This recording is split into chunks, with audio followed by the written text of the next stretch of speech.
the scene. He's got the voice that's mean, asking those questions that you never seen. He's got that fire, burning bright and clean. Andrew Keen making waves, break the routine on the Keen on show. He brings the heat, asking the minds, digging deep till they bleed. No sugar-coated truths, no lies to deceive. Andrew Keen, the master of the interview beat. He's got the knowledge, he's got the flair, challenging ideas with a fearless stare. With every question, he's uncovering what's there. Andrew Keen, a truth seeker, he's aware.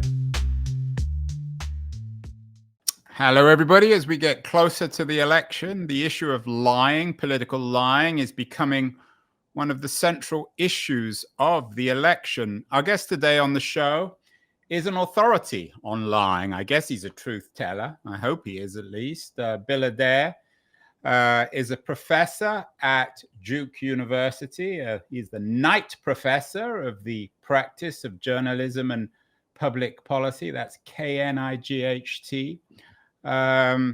He is also the founder of PolitiFact. He left that in 2020 to focus on his new book, which has just come out, Beyond the Big Lie, The Epidemic of Political Lying, Why Republicans Do It More and How It Could Burn Down Our Democracy. And Bill is joining us from Durham, where Duke University is based.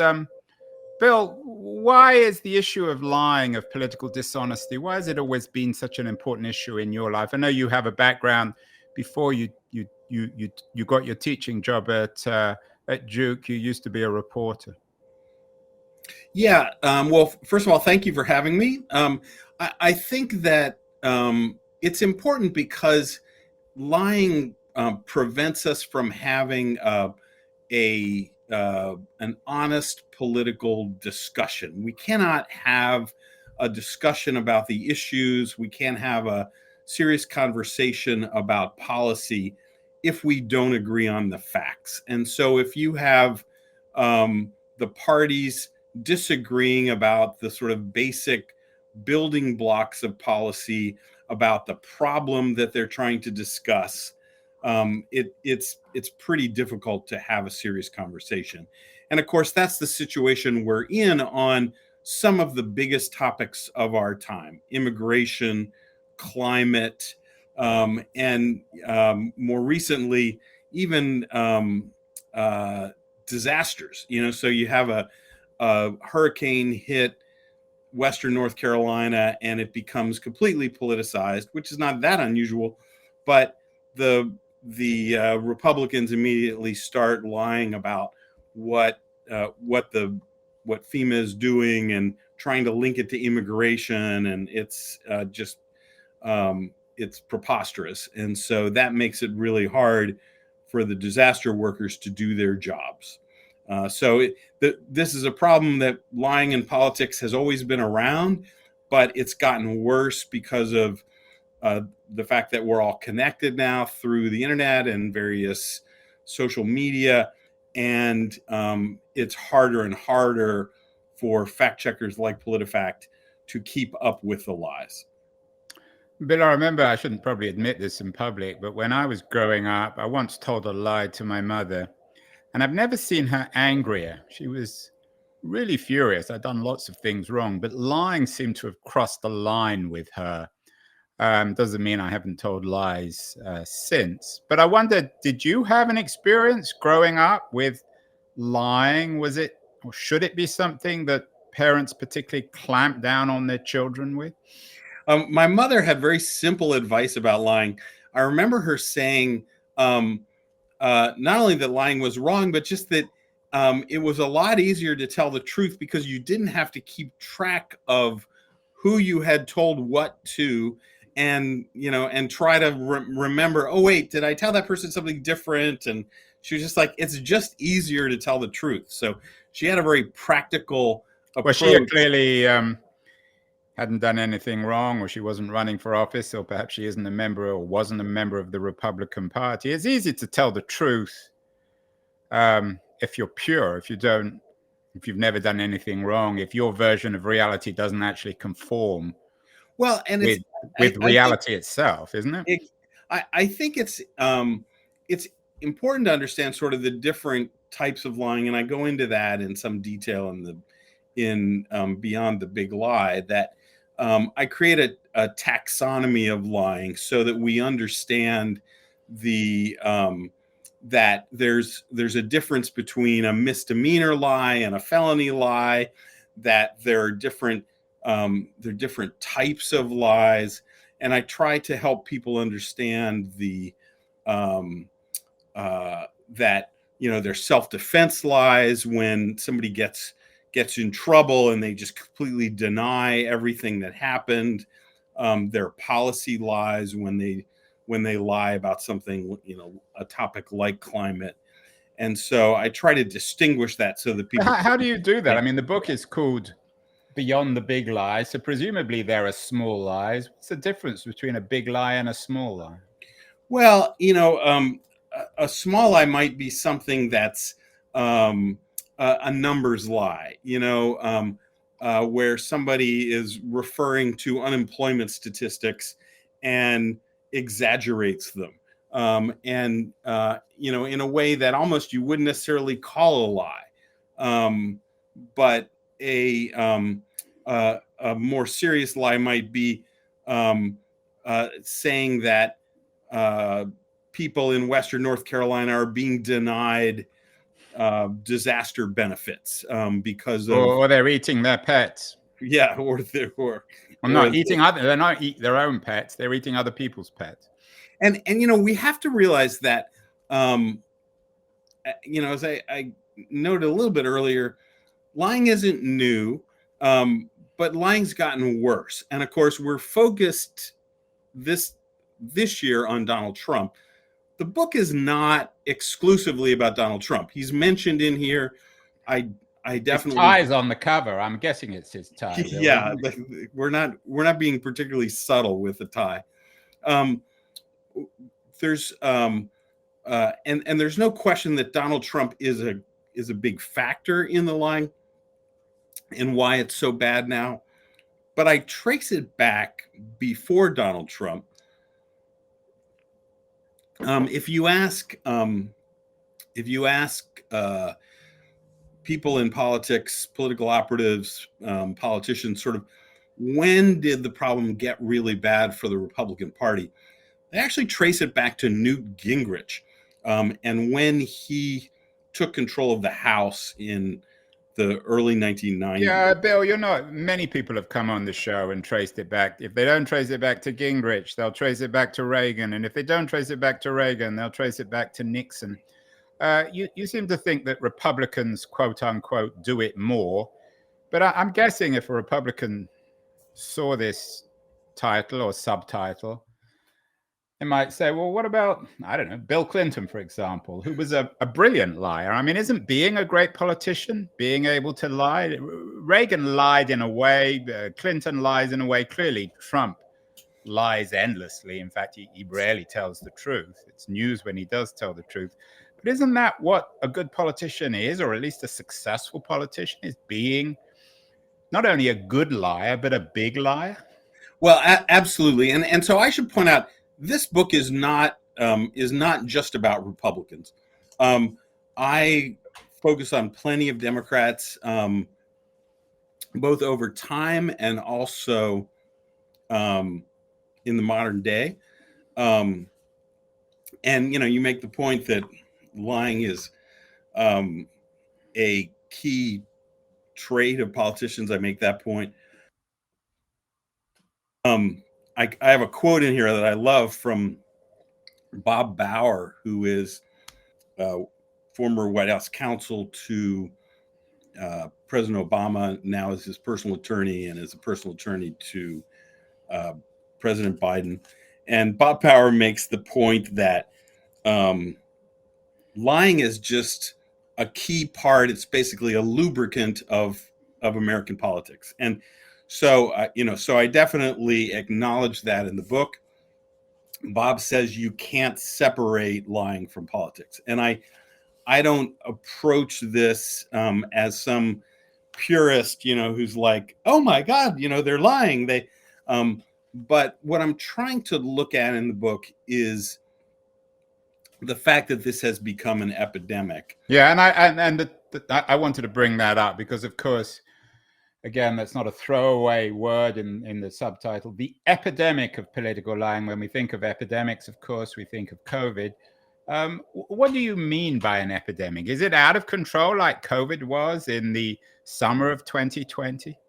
Well, I think it is in this regard.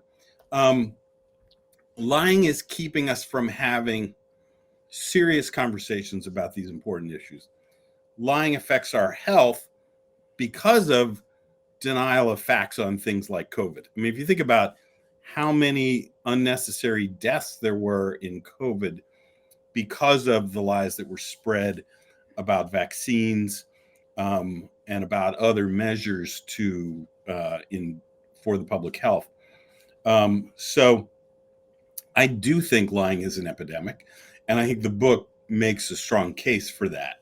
An epidemic in the sense that it, like COVID, anyone can get it. It's not just a few people.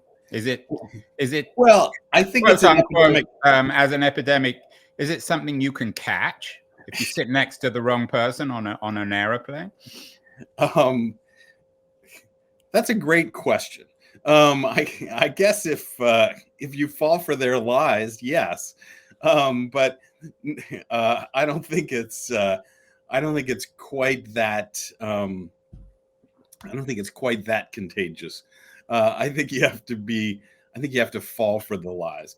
And so what I do in the book is I take I examine case studies, which are really just interesting stories of people who have been victims of lies. I follow Nina Jankowicz, who was the head of the Disinformation Governance Board, herself an expert in disinformation, a government official hired by the Biden administration to oversee this internal group in the Department of Homeland Security to better do internal coordination of the department's response to disinformation. When this group gets announced in a very clumsy manner by the Biden administration and is given one of the worst names ever for a government agency, it's given this Orwellian name that immediately invokes the Ministry of Truth. Nina becomes the subject of lies from conservative media, from Republican politicians, in such volume that she gets death threats, constant doxing, threats of violence, to the point where she has to get protection. She fears for her life. And this is all because of lies from. So she's the head of a government agency focused on what, eliminating lying, addressing lying? No, she's the head of a government agency that actually wasn't even a government agency. It was an internal working group in the Department of Homeland Security, and its mission was to coordinate the various agencies within the department that all in one way or another were affected by disinformation. But she and this group became the subject of lying in such volume. People dug up recordings that she had made in high school, YouTube videos and things, and then Fox News played them constantly. And as a result, her life was turned upside down because she couldn't even, because the Department of Homeland Security did nothing to respond to this. They wouldn't let her respond to it. And so all these lies were spread about this agency and about Nina, to the point where it was just a real tragedy how somebody's life can be ruined by political lies. And so it's a kind of pogrom, but isn't the issue here not the actual lying, but the way in which the violence, the anger, the sense of revenge takes over? So the issue here is perhaps the political culture rather than what you call the big lie.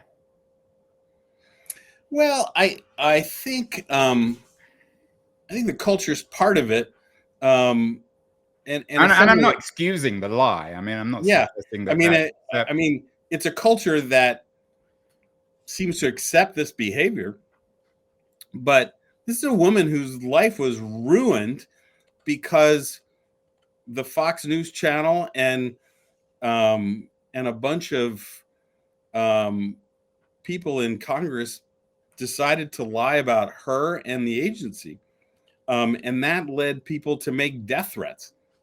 Do you think that's the kind of culture we want to have?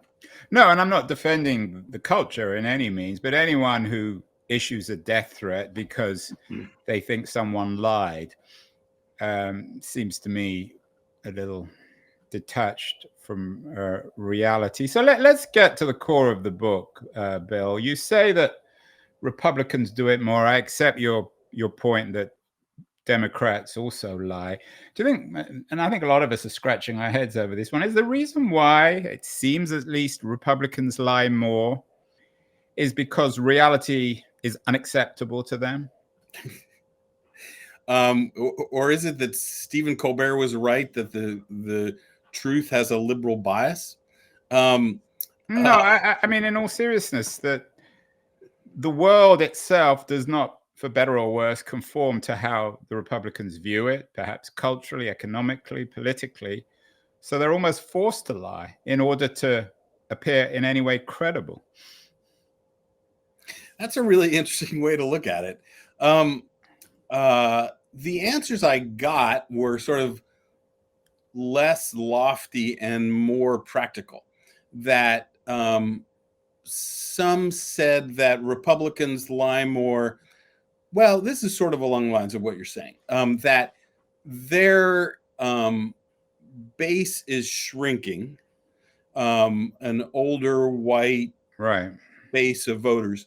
And so to retain that base, they have to lie about the key issues that appeal to that base. So that would fit into your idea.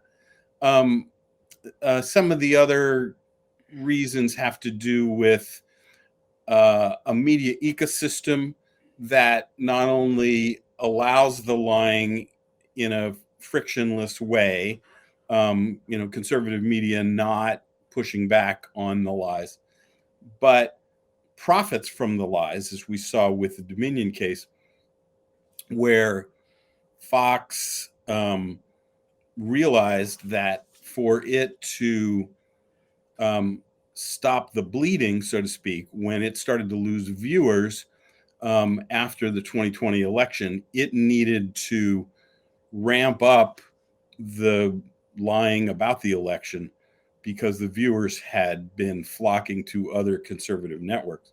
Well, there in the end, they got burnt by that. Giuliani is the same. The news today is that I think he has to hand over all his valuable assets to two election workers in Georgia. So ultimately, the lies they don't always, but they can catch up, can't they, Bill? Absolutely. And that's what's been interesting is that the big lie in my title is, of course, the election lie. And if you look at what happened for the conservative outlets, for Newsmax and Fox, they have had to go to settlements in these big lawsuits for Dominion or Smartmatic, the other voting system. So lying did have consequences in this case. Now, has that stopped them? No, but I think they've been more selective in what they've lied about. And so, on an issue like immigration, they can lie without harming a company or a person. And so I think that's where we are today. But the election really showed that lies do have consequences. I hope so. I was talking to a friend yesterday about immigration and how it's so hard to understand. It's such a complicated issue, and neither side really addresses it. What about I mean, we all know about Trump as a liar.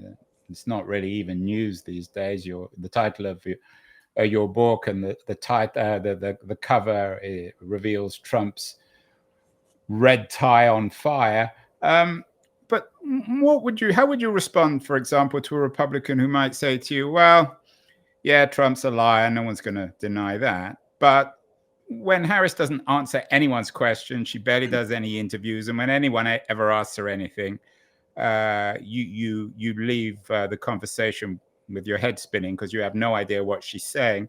In her own way, she's lying. Is that an argument, Bill, or is that just an excuse for Republicans to lie more and more? As a journalist, I'd like to see her do more interviews. I'd like to see her be more specific. But I wouldn't equate that with lying. I've had plenty of politicians that I've interviewed over the years, and I've been frustrated when they don't answer my questions. I remember interviewing Dick Cheney in 2000, and it was like a sit-down, face-to-face interview in Green Bay, Wisconsin. This was when you were with the Tampa Bay Times? Yeah, and I remember thinking, I might as well have just read the talking points because he just rattled off the party talking points. So, interviews are pretty often limited in what you're going to get out of them. But I don't, I do believe she has been evasive in her answers to many of the questions that she's gotten. We seem to live in odd times. We're obsessed with lying, probably rightly. Your book focuses on that. And yet we're obsessed with finding out certain kind of truths. We're in the period just before the election. We're all obsessed with polls. The Hill today reports that Harris leads Trump by 4 points. No one's quite sure. The Hill also reports on millions of dollars going to politics betting sites. Is there something slightly surreal, Bill, about American politics, where on the one hand, the politicians, particularly in one party, they lie all the time. On the other hand, the electorate and the media is obsessed with certain kinds of quantifiable truths, which are very hard to quantify because they kind of move around a lot. So we're desperate for quantification, and all we get are lies. Well, you know what I've been pleased at this time?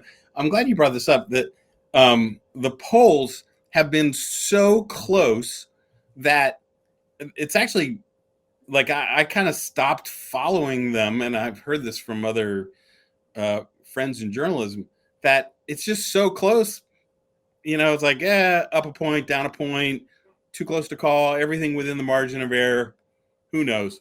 So I think that's good, because that has kept us from getting obsessed with the horse race, and allowed us to focus more on what they're saying. So then, so every day, instead of looking at the latest tracking polls, I want to see, like I was at lunch, I was like, what have they said on the campaign trail today? That's a healthy thing.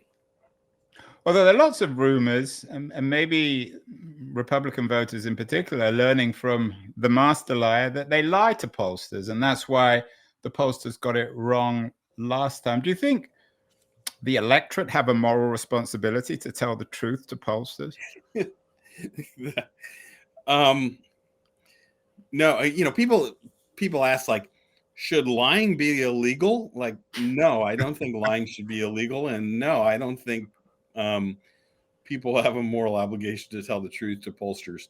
I also think they have.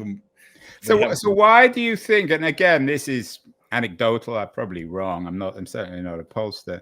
Is that Republicans mislead pollsters more than Democrats? It always seems as if the pollsters underestimate Republican voters because the Republicans don't tell them who they're going to vote for, or they mislead them. Well, I would say that fits with the whole disdain for media, and I think polling is seen as sort of an extension of that. And so, we're going to stick it to this big media polling conglomerate, and we're going to not tell them that the Ezra Kleins of the world and the other pollsters. So I think they're perfectly willing to. Now the pollsters claim this time that they've accounted for that undercounting from before. Sorry, not the Ezra Kleins, the Nate Silvers of the world, who is also himself a controversial figure, because people get angry when the pollsters come out with polls that they don't like, as if these people are biased somehow. Yeah. But I think, and I've never been a journalist. One of the things in political journalism that we go through every fall of an election year is you'll have this conversation with your editor, and the editor's like, we need an issue story, go write stories about these issues. And the reporter goes and writes a story about whatever, immigration and the candidates, or economic policy or whatever. And then hardly anybody reads those stories. And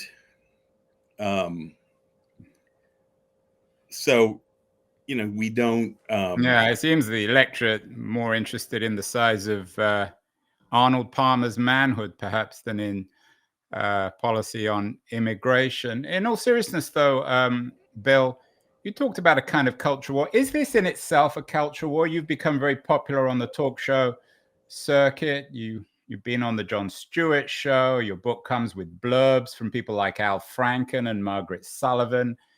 The book's doing very well. Lots of tours. Top journalists are doing sessions with you. Is this a form of the culture war between top-down truth tellers, or the owners of truth, guys like Jon Stewart and Al Franken, and the little people in America who are not allowed to lie? They're the children, you're the grown-ups or the parents? I don't know. I think you're reading an awful lot into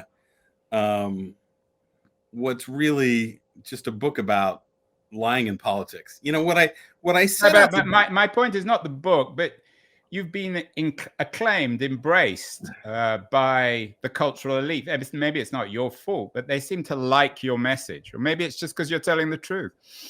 Well, I think what I have done is take a subject that everybody talked about, but no one had really looked into. So if you think about it, everybody talks about lying in politics, oh my God, they're lying, Donald Trump's lying and whatever. But no one, I discovered, had really written a book where the author had asked politicians, why do you lie? And do they admit it? I mean, it's the most simple thing. Let's just look into why politicians lie, how they lie, the patterns of lying. So that's what I did. But did they acknowledge it? I mean, do you have politicians who will willingly go on record and say, yeah, I lie all the time? Not many. But women? There were very few, and it was mostly the political operatives that would do that. One was Tim Miller, also an author, who had, of course, a former Republican who had written a great book about explaining why the Republican Party went gaga for Trump. And he described lying in 2012 for the Romney campaign in a really funny scene. I have a chapter that follows a lie in as the Romney campaign decided to put up an ad that was just based on a fundamentally just a big lie. And the Romney campaign was like, we're going to do this. Romney's going to say it. We're going to put it on the air. And and there was a conscientious objector on the staff. It was like, this is a bad idea. We shouldn't do it. They didn't care. They went ahead. They put the ad up anyway. And so the chapter goes into the machinations of this, the fight behind the scenes. And so what's different about this book is that it just asks these simple questions and tells stories about how politicians lie, and also how they chose not to. So there's a chapter where I profile a senator from Arizona, state senator from Arizona, who makes a decision not to go along with the big lie about the election. So I think one of the reasons the book has become popular is that it's accessible. This is not a big, thick academic book. It's a book about a few people that zeroes in on a few people who have been victims of lies, like Nina, who have fallen for lies. You mentioned, Bill, you mentioned Dick Cheney. Of course, his daughter, Liz Cheney, seems uncomfortable with lying. She has come out very publicly in her accusations against Trump, particularly on the big lie and January 6th. Do you think one of the reasons why Cheney seems less willing to lie than many other Republicans is because she's female? I didn't come across anything to indicate any pattern involved. You said they're all men. I mean, I got the sense that you were suggesting that perhaps women lie less than men, or is that wrong? I didn't see anything to indicate anything about gender. So what is it about Trump, Cheney? Is she just more virtuous, braver, more honest, more stubborn? She was one politician. I was disappointed that she would not do a sit-down interview with me. So I can't really speak in great detail about her, because I'm surprised, because I would have thought she would have. Yeah, I was disappointed also. You should have told her you sat down with her father and he got nothing out of him, so you get more out of her. Right. Well, okay, so we know lying's bad. We don't need a book to tell us that. You believe that we can make it, quote, unpopular. You had an interesting piece in Time this week. How to make lying unpopular in politics. How do we do that? What do we do about lying in politics? No one really likes it, I don't think. So the end of the book is a chapter that, like many books that try to tackle an issue, it's a chapter about solutions. And I know as I write these kind of books, I always hate my solutions chapter. They always age really badly. Exactly. Did you want a solutions chapter, or was it their idea, the publisher?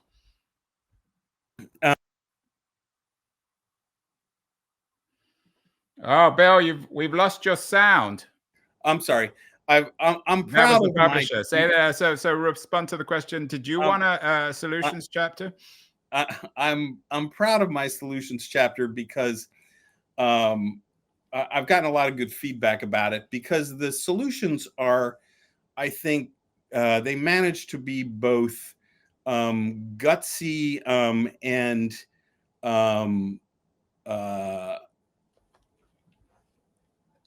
conceivable, I guess, plausible. But the one that you just highlighted is goes like this. So that was an op-ed I wrote for Time magazine that grew out of an idea that I mentioned in the solutions chapter, and the idea is this: in Washington, there is a group called Americans for Tax Reform, run by Grover Norquist. And Grover Norquist is a kind of legendary power broker in Washington who has managed to get most Republicans who run for the House or Senate to sign this pledge that they will oppose tax increases. Very successful. So imagine if we had the same thing for lying. What if you got politicians to agree to sign a pledge that they would not lie? And now there wouldn't have to be any enforcement mechanism. That could all be part of the media coverage of a campaign. That could be part of the candidates debating. But the candidates would hold each other accountable. The media would hold the candidates accountable. But you could, as a baseball cap that one of my students saw at a Democratic rally the other day says, make lying unpopular again, or make lying wrong again, I think the cap said. So what this would do is sort of turn the tables on lying so that there was peer pressure on politicians not to do it anymore. And I really think if we could get it going, that it's the kind of thing that could have an impact. You also wrote an interesting piece in The Atlantic entitled What I Didn't Understand About Political Lying, in which you talk about platforms, tech and media companies needing to create incentives for truth-telling and deterrence for lying. Platforms should charge higher ad rates to candidates who have the worst records amongst fact checkers. I mean, that, especially given the Republican contempt for the platforms, the Facebooks and the Googles of the world, isn't that only going to compound the lack of trust in these platforms? And who's going to determine that? Is it going to be a government agency dealing with it? No, I think Facebook, for example, and Instagram rely on third-party fact checkers. They use fact-checking organizations like factcheck.org and PolitiFact, and to give them determinations of what's true and false, so that Facebook and Instagram can make decisions about moderating content. And moderating content is a perfectly reasonable thing that the social media companies do, that most people want them to do, like to take down things that are not accurate. So the idea of this is simply not, in the case of politicians, which Facebook doesn't limit in any way, unlike other people. Politicians are free to say anything they want on Facebook. But for their ads, Facebook would simply charge more for a politician who had a worse record with fact checkers and charge less to a politician who had a good record. And I think that could, and this is an idea from one of my students, this is an idea that could really have an impact. That because what do politicians care about? Advertising to reach their constituents. And so if you hit them, at something like this that they really care about, I think it could affect their behavior. I think it's a really plausible idea. I think it would be profoundly unpopular, actually, with the platform. You know what? Because I think that it would seem as if the platforms are somehow profiting from lying somehow, or that it's in their interest to charge them more. So I'm not sure it necessarily is a great gift to the platforms, but I think but the platforms could make it a wash if that's the concern, because they could reduce the rates for the candidates with the better records by the same amount that they're raising the rates for the candidates who lie the most. It would be enormously controversial. It's an interesting idea. Yeah, Finally, Bill. Again, I'm trying to be bold here because clearly the status quo is not stopping these guys from lying. And, and I should be clear about political fact checking. As the founder of PolitiFact, I had modest expectations about the impact of fact checking and PolitiFact. It's not like I thought that politicians would stop lying.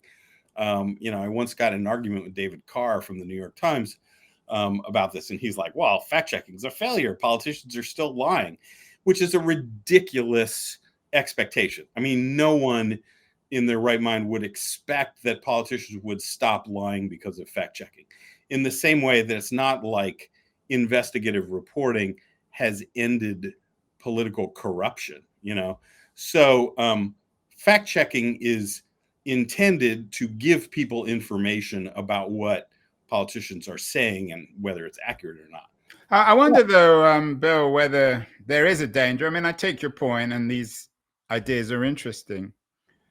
Whether if some of these things are instituted, it would do away with, I mean, maybe it wouldn't be such a bad thing to do away with Trump, but politicians who skirt lying, like, say, Reagan, for example, who was a master storyteller. His version of reality sometimes didn't conform with other people's.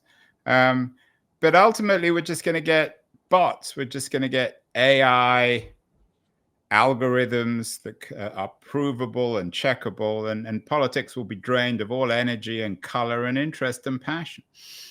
Well, at that point, we'll all be governed by our robot overlords, so I don't think we'll care.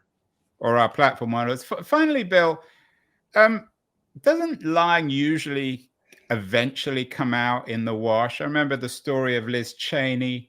Sorry, not Liz Cheney. Liz Truss. That was a Freudian error. Liz Truss, the former prime minister in England, the Great Britain. She didn't last very long because she sold such big lies about the economy. And she got pushback from the market, and she basically single-handedly wrecked the British economy. It wasn't a hard thing to wreck. Trump might do the same thing. He tells lies about the economy continually. But according to CNN, at least, if his proposals actually go through, it's going to result in trashing Social Security. So don't lies eventually come out? So, for example, if Trump is elected in November, all the lies about the economy and foreign policy and all the rest of it, they're all eventually going to come out. Well, the lies are out. I mean, we know he's lying about hundreds of things. The issue is whether people care about those lies. And right now, a lot of people don't. And, that's up to the people to decide whether they care. The New York Times had a story last week. A lot of people, they know he's lying. It's not that big a deal to them. So if he gets elected, they'll get what they paid for. And I think the issue is bigger. It's bigger than Trump. It comes back, and not to sound moralistic, but, we just have to decide, like, how much of this do we want to accept? I wrote this book with the idea to help people understand it. And I wrote a book that is a series of stories about people who engage in this process or are affected by lies in one way or another. And I think it paints a compelling story that lying is a serious problem of our age. And it's something we need to think about. But coming back to the market, isn't the market a more effective determiner or revealer of truth and lying than government agencies or internet platforms? No, I think we're talking about two different things. The market determines whether people care about lies, but I think it doesn't take the market to determine if somebody's lying. I think, people can assess the accuracy of what someone says without having to rely on a large market. Well, finally, Bill, I got to ask you, who's going to win? I'm no good at predictions. Well, that's why I asked. Yeah, Nobody I'm is. not. You don't want to. You don't want to. I'm not going to venture into that. I'm not going to venture anything. I'm no good. But I assume you want, given your critique of Trump and your view that he is such a consummate liar, I assume you'd be happier if Harris wins the election. I want people to be educated about lying and make the best choices. Well, Bill Adair, author of Beyond the Big Lie. We need to get beyond that big lie. I'm not sure if we ever will, but you're trying to get us beyond it with all your stories about politicians from the front lines. Thank you so much, Bill. Congratulations on the book. It's doing extremely well. And we'll have to get you back on the show after the election to determine the fate of the big lie after November 2024. Thank you so much. All right. Thank you for having me.